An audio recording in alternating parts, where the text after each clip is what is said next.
Hello friends, welcome back to my channel. बच्चों, as you can see on my screen हम करने जा रहे हैं नीलकंठ के प्रश्न उत्तर, वो भी सरल शब्दों में। ये भाग 2 है हमारा, तो चलिए शुरू करते हैं। पहला क्वेश्चन है आपकी किताब में कि मोर मोरनी के नाम किस आधार पर रखे गए थे। हम जानते हैं कि जैसे पाठ नीलकंठ के अनुसार मोर और मोरनी के नाम उनके रंग, रूप और विशेषताओं के आधार पर रखे गए थे, जैसे वो दिखते हैं। तो मोर को तो उसका नाम उसके सुंदर नीले रंग और चमकदार गले यानी कि ग्रीवा के कारण मिला। मोरनी को उसका नाम मादा होने और नर मोर की ही जाति से संबंधित होने के कारण दिया गया। आप ये भी लिख सकते हैं कि मोरनी जो है नीलकंठ की सहचरणी होने के नाते उसका नाम राधा रखा गया। अर्थात इन दोनों के नाम उनके स्वरूप और प्राकृतिक लक्षणों के आधार पर रखे गए। प्रश्न 2 है, जाली के बड़े घर में पहुंचने पर मोर के बच्चों का किस प्रकार स्वागत हुआ। तो जब जाली के बड़े घर में पहुंचने पर मोर के बच्चों का बहुत प्यार और स्नेह से स्वागत हुआ। उन्हें दाना पानी दिया गया और सुरक्षित स्थान पर रखा गया। वहां उनके लिए रहने खाने की अच्छी व्यवस्था की गई। घर के लोगों ने उन्हें अपनापन और संरक्षण दिया, जिससे वे प्रसन्न हो उठे।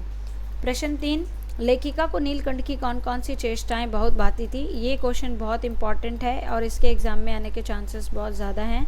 आप इसे इम्पॉर्टेंट लिख लीजिए अपने बुक में। नीलकंठ बहुत ही सुंदर पक्षी था। उसमें उसकी जाति की सभी विशेषताएं तो थी ही, पर उसकी हर हरकत अपने आप में आकर्षण से भरी रहती थी। महादेवी वर्मा को नीलकंठ की कई चेष्टाएं विशेष रूप से भाती थी, जैसे कि एक तो वो गर्दन ऊंचे उठाकर चारों ओर देखता था, गर्दन नीचे करके अलग ढंग से दाना चुगना, सावधानी से पानी पीना, आवाज़ सुनकर गर्दन टेढ़ी करके ध्यान देना, बादलों की गड़गड़ाहट पर अपने रंग बिरंगे पंख फैलाकर नृत्य करना, तेज़ और नुकीली चोंच से जहाँ वह सांप का संहार कर सकता था, वहीं बहुत कोमलता से लेखिका की हथेली से भुने हुए चने उठाता था, कभी पंख फैलाकर उनके सामने खड़ा हो जाना। इन सभी चेष्टाओं से नीलकंठ की शोभा और भी बढ़ जाती थी और लेखिका उसे देखकर आनंदित हो उठती थी। अगला क्वेश्चन है हमारा, आप उसे छोटा भी कर सकते हैं, ज़रूरी नहीं है उतना बड़ा पॉइंट आप लिखेंगे। जितने भी पॉइंट्स आपको 2 नंबर के हिसाब से 2-3 नंबर आपको लगते हैं, आप उसके अकॉर्डिंगली लिख सकते हैं। इस आनंदोत्सव की रागनी में, आनंदोत्सव मतलब आनंद का उत्सव, इसकी जो रागनी थी उसमें बेमेल स्वर कैसे बज उठा, वाक्य किस घटना की ओर संकेत कर रहा है। तो पहले तो आप क्वेश्चन में से ही लिखेंगे, इस आनंदोत्सव की रागनी में बेमेल स्वर कैसे बज उठा। यह पंक्ति उस घटना की ओर इशारा करती है जब लेखिका ने घायल मोरनी खरीदी और उसे वो घर ले आई।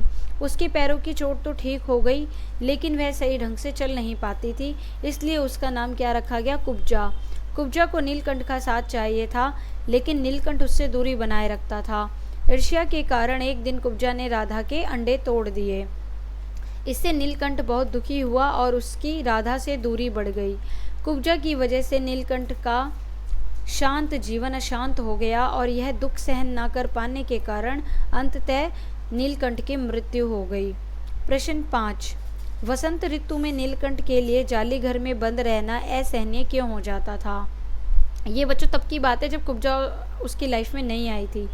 वसंत ऋतु नीलकंठ और राधा को सबसे प्रिय लगती थी, जब आम के पेड़ों पर सुनहरी मंजरी छा जाती और अशोक के पेड़ नए पत्तों से भर जाते थे। तब नीलकंठ जाली घर में चैन से नहीं रह पाता था। उसे इस ऋतु में बंद रहना असहनीय लगता था। फलदार पेड़ों की अपेक्षा उसे फूलों और नए पत्तों से लदे वृक्ष अधिक भाते थे, इसलिए वसंत आते ही उसे पिंजरे से बाहर छोड़ना पड़ता था। ये विशेषकर नीलकंठ के साथ है, ज़रूरी नहीं है कि सभी मोरों को ऐसा पसंद आए। अगला प्रश्न है, जालीघर में रहने वाले सभी जीव जो है एक दूसरे के मित्र बन गए थे, पर कुब्जा के साथ ऐसा संभव क्यों नहीं हो पाया। बच्चों, हमने पाठ में पढ़ा है कि कुब्जा का नेचर कैसा था। वो जब से आई थी वो किसी को पसंद भी नहीं करती थी, सिर्फ नीलकंठ को पसंद करती थी और उसके अलावा नीलकंठ को किसी के पास भी नहीं आने देती थी।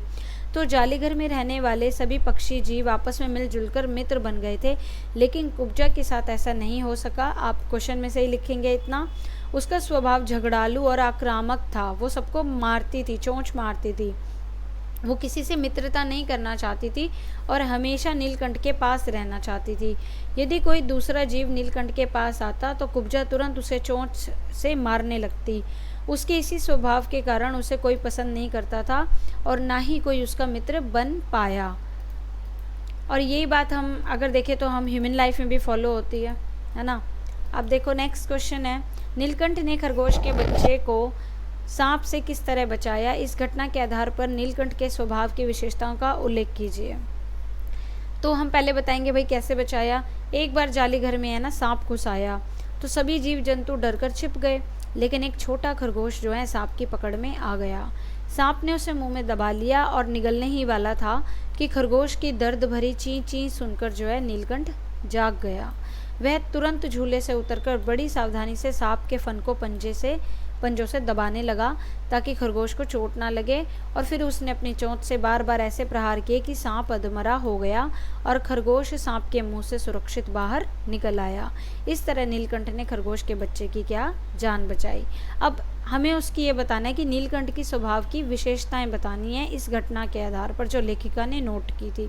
एक तो थी सतर्कता, कि ऊंचाई पर सोते हुए भी खरगोश की धीमी चींची सुन ली और तुरंत स्थिति को समझकर सावधानी से कदम उठाया, और उसने इस तरीके से खरगोश को प्रोटेक्ट किया।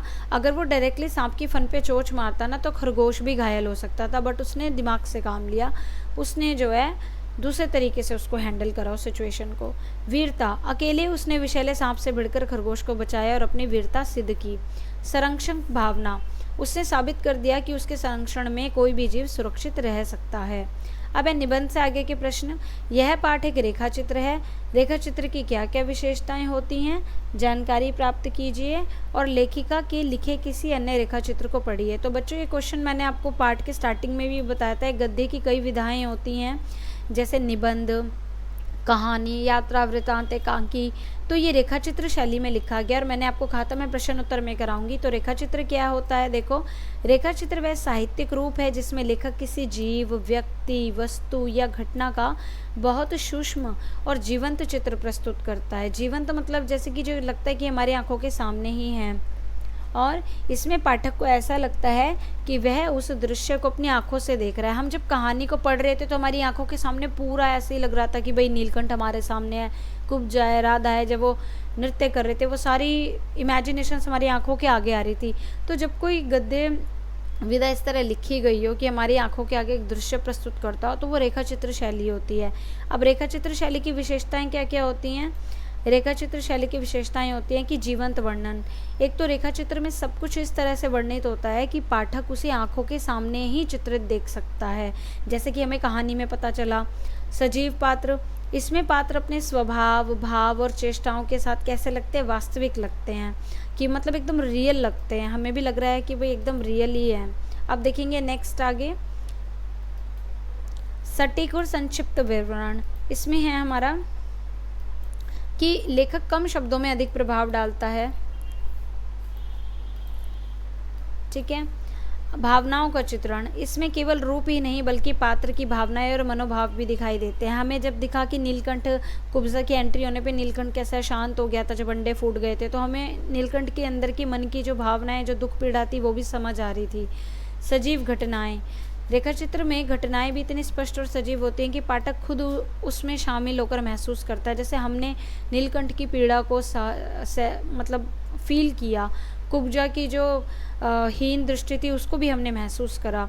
अब लेखिका के अन्य रेखाचित्र पूछे हैं तो महादेवी वर्मा ने नीलकंठ के अलावा अपने सोनजूही, गिलहरी का बच्चा जैसे रेखाचित्र भी लिखे हैं। इनमें उन्होंने किसी पक्षी या जीव की सूक्ष्म चेष्टा, भाव और वातावरण को इतनी सुंदरता से प्रस्तुत किया है कि पाठक उसे जीवंत रूप में देख पाता है। अब अनुमान और कल्पना से प्रश्न है। निबंध में आपने पंक्तियां पढ़ी हैं, मैं अपने शाल में लपेटकर उसे संगम ले गई। जब गंगा के बीच धार में उसे प्रवाहित किया गया तब उसके पंखों की चंद्रिकाओं से बिंबित प्रतिबिंबित होकर गंगा को चौड़ा पाट एक विशाल मयूर के समान तरंगित हो उठा। इन पंक्तियों में एक भाव चित्र है, इसके आधार पर कल्पना कीजिए और लिखिए कि मोर पंख की जो चंद्रिका, चंद्रिका मतलब वो जो मोर के पंख में ऐसे गोल गोल बना होता है ना, चंद्रिका और गंगा की लहरों में क्या क्या समानताएं लेखिका ने देखी होंगी जिसके कारण गंगा का चौड़ा पाट एक विशाल मयूर पंख के समान तरंगित हो उठा। तो लेखिका ने मोर के पंखों की सुंदरता और गंगा की लहरों में कुछ समानताएं देखी जिसकी वजह से उन्होंने लिखा कि गंगा का चौड़ा पाट एक विशाल मयूर पंख की तरह तरंगित हो उठा। ये समानताएं इस प्रकार है, जैसे एक तो है चमकदार और रंगीन रूप। मोर के पंख जो होते हैं वो चांदनी जैसी चमक और रंगीन धब्बों से भरे होते हैं। और गंगा की लहरें कैसी होती हैं? सूर्य की रोशनी या चंद्रमा की रोशनी में झिलमिलाती है। जब कभी आपने गंगा नदी का पानी देखा होगा सूर्य की रोशनी में, तो ऐसे ही जब मोर के पंखों को हम देखते हैं ना, तो वो भी ऐसे ही चमकते हैं। एक है तरंगित रूप। मोर पंख फैलाने पर उनकी रेखाएं और ढांचे जो है तरंगित दिखाई देते हैं। ठीक वैसे ही गंगा की लहरें बहते समय लहराती प्रतीत होती हैं। अब इसी में ही आगे नेक्स्ट है हमारा सौंदर्य और गरिमा। मोर का पंख ना केवल रंगीन होता है बल्कि उसकी आकृति में भी क्या होती है? सुंदरता और गरिमा होती है। गंगा की विस्तृत धारा में लहरों का फैलाव भी इसी तरह आकर्षक और गरिमा में लगता है। चौथा पॉइंट है हमारा आकर्षक दृश्य। मोर पंख की हरकतों में जैसे जीवन और आनंद झलकता है, तो वैसे ही गंगा की लहरों का खेल भी आकर्षक और मनोहारी प्रतीत होता है। इसलिए लेखिका ने मोर पंख की चंद्रिकाओं और गंगा की लहरों के बीच समानता देखकर उन्हें एक दूसरे के समान तरंगित और सुंदर बताया है। बच्चों, आप ये 4 पॉइंट में से कोई 2 पॉइंट ऑप्ट कर सकते हैं। आंसर आप कोई 2 पॉइंट भी लिखेंगे तो इट्स ओके, 2 नंबर के क्वेश्चन में या 3 नंबर में, और चाहें तो आप पूरे चारों को अनुच्छेद रूप में भी बिना पॉइंट्स के भी आप अपने शब्दों में, अगर आपको उत्तर समझ आ गया है तो वैसे भी लिख सकते हैं। अब अगला प्रश्न है, नीलकंठ की नृत्य भंगिमा का शब्द चित्र प्रस्तुत करें। शब्द चित्र का मतलब हमें ऐसी शैली में लिखना है कि उसको लिखते हुए हमारी आंखों के आगे ना वो सीन प्रेजेंट हो जाए, तो उसको शब्द चित्र कहते हैं, जब शब्दों के माध्यम से चित्र आंखों के आगे प्रस्तुत हो जाए। तो लेखिका ने नीलकंठ के नृत्य को बहुत सुंदर ढंग से प्रस्तुत किया है। उसके पंख फैलते और झिलमिलाते हैं, जैसे रंग बिरंगे आभूषण चमक रहे हों। उसका चलना और हिलना डुलना तरंगित और सजीव लगता है, मानो वह हवा में नाच रहा हो। उसकी चाल में क्या है? सौंदर्य, गरिमा और उत्साह झलकता है, जिससे दृश्य क्या है? बहुत ही आकर्षक बन जाता है। आप यहाँ पर मेघ के समय जब वो नृत्य करते थे वो भी इसके अंदर आप लिख सकते हो। अब है भाषा की बात। प्रश्न है क्या है? रूप शब्द से कुरूप, स्वरूप, बहुरूप आदि शब्द बनते हैं। इसी प्रकार नीचे लिखे शब्दों से अन्य शब्द बनाओ। तो हम ये शब्द दिए हैं गंध, रंग, फल और ज्ञान, तो हमें अन्य शब्द बनाने हैं। तो चलिए बनाते हैं इन शब्दों को। गंध से क्या बनेगा? सुगंध। सुगंध में, और जैसे कि गंध जो बदबू है वो भी एक गंध ही है। गंधित पदार्थ, गंधित मतलब चाहे कोई भी स्मेल आ रही है हमें वो। रंग मतलब रंगीन, रंगीला और वर्ण, ठीक है, वर्ण मतलब रंग। फल, फल मतलब फलोदार, फलित, फलदायक। ज्ञान मतलब ज्ञान से संबंधित शब्द है विज्ञान, अज्ञान, ज्ञानवान। आगे देखेंगे,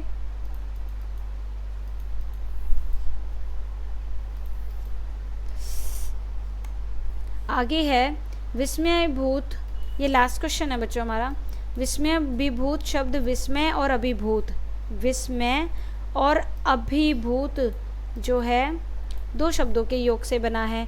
इसमें विस्मय के य के साथ अभिभूत के अ के मिलने से या हो गया है, ठीक है। अ आदि वर्ण हैं, ये सभी वर्ण ध्वनियों में व्याप्त हैं। जब मैंने संधि आपको कराई थी तो जो ये है संधि में स्वर पे मेन फोकस दिया जाता है। तो व्यंजन वर्गों में इसके योग को स्पष्ट रूपों से देखा जा सकता है। जैसे क में अ करेंगे तो क्या बन गया? क, है ना। अगर हम सिर्फ क को बिना स्वर के करेंगे तो ये पढ़ा ही नहीं जाएगा। अ की मात्रा के चिन्ह से आप परिचित हैं, हम सभी जानते हैं। अगर इस हमने ऐसे लिखा है बिना हलन के, इसका मतलब सभी व्यंजनों में क्या है? स्वर ऐड है। अ की भांति किसी शब्द में आ के भी जुड़ने से आकार की मात्रा ही लगती है। हाँ, जैसे मंडल प्लस आकार, मंडलाकार, यहाँ बीच में जो चेंज आ रहा है। मंडल और आकार की संधि करने पर यानी जोड़ने पर, जब मैं मंडल और आकार को जोड़ूंगी तो भी क्या बनेगा? मंडलाकार। और मंडल और आकार जोड़ूंगी तो भी क्या बनेगा? मंडलाकार। तो मंडलाकार शब्द का जब हम विग्रह करेंगे यानी कि इसको ब्रेक करेंगे, तोड़ेंगे, तो मंडल और आकार दोनों अलग अलग हो जाते हैं। नीचे दिए गए शब्दों के संधि विग्रह हमें करने हैं, ठीक है। तो अब हमें यहाँ पे दिए हैं, एक में हमें संधि करनी है यानी कि ब्रेक करना है। जैसे देखो नील और आब क्या हो गया? अब देखो यहाँ पे अ है और यहाँ पर आ है, तो ये ऐड होके क्या बन जाएगा? यहाँ की मात्रा आ जाएगी, नीलाभ बन गया, ठीक है, यहाँ बन गया नीलाभ। नव और आंगतुक, तो ये बन गया नवांगतुक। अब विग्रह करना है यानी हमें ब्रेक करना है। सिंहासन को ब्रेक करेंगे तो सिंह जमा आसन, यहाँ देखो बीच में किसकी मात्रा आ रही है? आ की। मेघाच्छन, तो यहाँ पर भी किसकी मात्रा आ रही है, आ की, तो मेघ जमा आच्छन। तो ये हमारे थे संधि और संधि विग्रह। और don't forget to watch part 3, उसको मैंने बहुत डीप में ही आपके क्वेश्चंस लिए हैं।